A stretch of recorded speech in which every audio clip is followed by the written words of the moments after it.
Justiça, Segurança e Cidadania, com Vilmara Fernandes.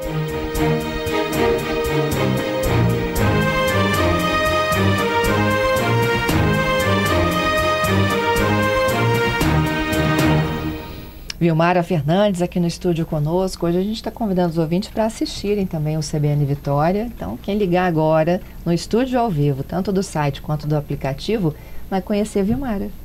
Bom Com dia. certeza. Bom dia, Fernanda. Bom dia aos ouvintes. Vamos seguir as dicas aqui, a dica da Fernanda, né? Vamos acessar lá para nos acompanhar aqui pelo vídeo. Quem quiser ouvir e assistir, olha, tem todos os caminhos, todas as plataformas. Nosso destaque de hoje, que história é essa de um juiz aposentado que está tentando barrar uma ação da OAB? Então, Fernanda, é uma disputa aí, né, bem forte, bem, né, intensa aí entre esse juiz aposentado, né, e a Ordem dos Advogados. Só lembrando aí que esse juiz é o Wanderley Ramalho Marques. Ele foi aposentado compulsoriamente pelo Tribunal de Justiça aqui do Espírito Santo em 2021, né? Em fevereiro deste ano, ele teve a sentença, essa sentença aí do Tribunal de Justiça, confirmada pelo Conselho Nacional de Justiça. E do que trata essa sentença? De aposentadoria compulsória. De aposentadoria compulsória. Uhum. Porque, na época, ele foi condenado teve um processo, um PAD, né, que é um processo administrativo disciplinar, que é o que levou... que faz toda a investigação lá dentro do TJ, e eles concluíram, e entre as acusações contra esse magistrado estavam aí práticas que eram consideradas ilegais pela lei orgânica da magistratura, a LOMAN. E um dos motivos é que ele mantinha um relacionamento íntimo com uma mulher que respondia criminalmente por ligação com o tráfico de drogas.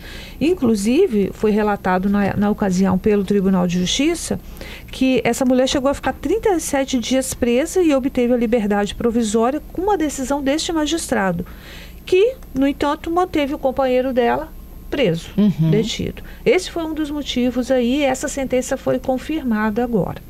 O que ocorre? Como o juiz foi aposentado compulsoriamente, ele solicitou, né, a Ordem dos Advogados do Brasil, a seção aqui do Espírito Santo, que reativasse, né, fazer a inscrição dele na ordem para que ele tivesse a inscrição e a habilitação profissional, né, que é obter a famosa carteirinha da OAB, e para que ele pudesse possa advogar. Exatamente. Voltar ativa. Exatamente. E aí o que acontece?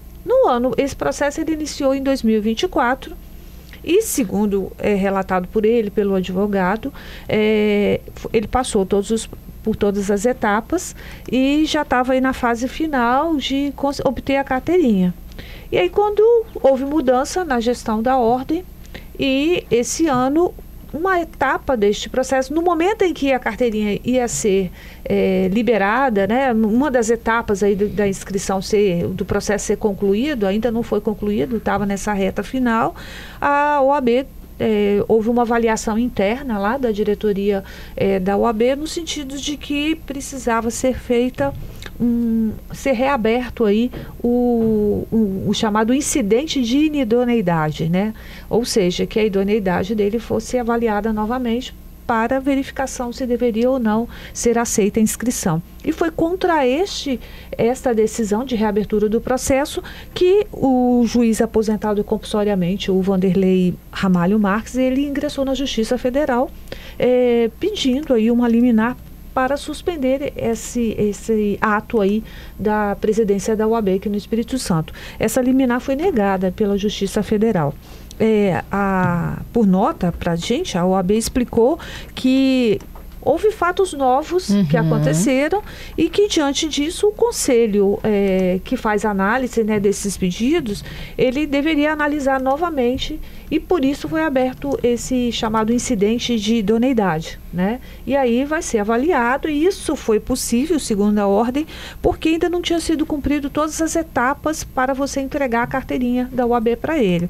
Uma dessas etapas, segundo aí o Estatuto da Advocacia, ele teria que prestar um compromisso aí perante o Conselho. Como isso não aconteceu, a ordem entendeu que poderia novamente requisitar o processo e fazer essa avaliação de idoneidade, essa nova avaliação. O advogado aí do magistrado, o Vitor Belisário Couto, ele discorda dessa ação e desta interpretação. Ele diz que esta avaliação já foi feita no ano passado e que, na ocasião, o juiz aposentado compulsoriamente foi considerado idôneo para obter essa carteirinha e que agora estaria tentando fazer uma nova avaliação e ele avalia que isso é ilegal e não concorda e disse, inclusive, que vai recorrer ao TRF2, que é o Tribunal Regional Federal da Segunda Região, né? Porque a Justiça Federal aqui no Espírito Santo, a segunda instância é um Tribunal Regional Federal. Sim. Que reúne aí, né, que é o TRF2, né, que reúne outros estados. Que ele falou que já preparou um recurso, né, para garantir que isso não seja necessário. Nesse pedido à Justiça, o juiz chegou a apontar que a reabertura desse processo comprometeria aí diretamente a sua habilitação profissional e até um risco para ele não poder novamente exercer a advocacia. Essa é a situação aí, essa disputa jurídica entre os dois aí, Fernanda. O advogado até alegou que nessa avaliação de idoneidade aí só podem ser consideradas decisões criminais, né, com condenações e que esse julgamento do Tribunal de Justiça em relação a esse magistrado é uma decisão administrativa que não teria peso.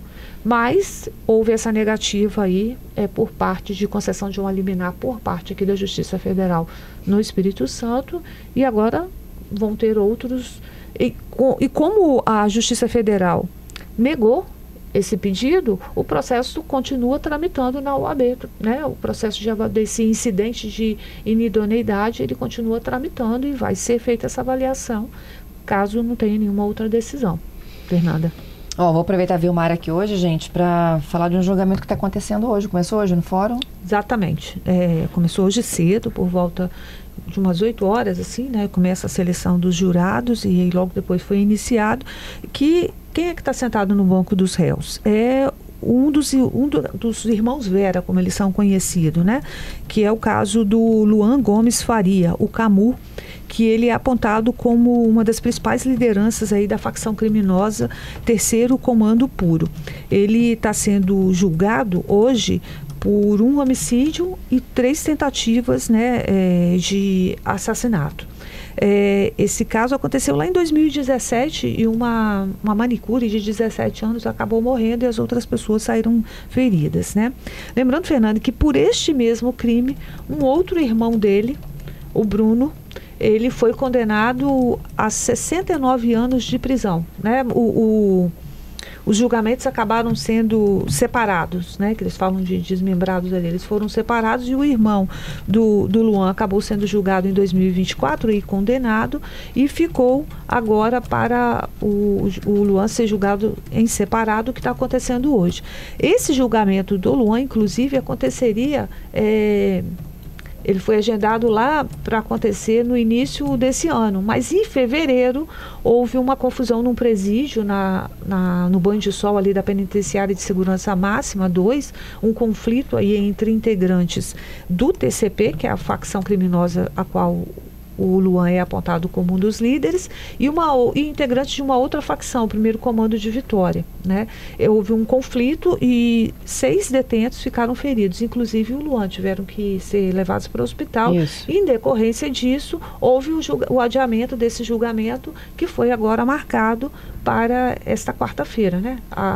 Para hoje. Já está acontecendo. Já está acontecendo, foi iniciado hoje pela manhã, já foi feita a seleção dos jurados e ele vai ser interrogado ainda não foi iniciado, ainda estava fazendo as apresentações e ele vai ser interrogado durante... Não deve ter, como não tem mais pessoas para serem ouvidas, então... É provável que, em relação a julgamento, a gente nunca sabe, né? Certeza absoluta. É provável que isso seja concluído no dia de hoje. Agora, no final da tarde, até o final da tarde, deve ter uma decisão em relação ao Luan. É isso. A gente atualiza para os ouvintes. Com certeza. Obrigada, Vilmara. Bom dia para você e para todos os ouvintes. E até quarta.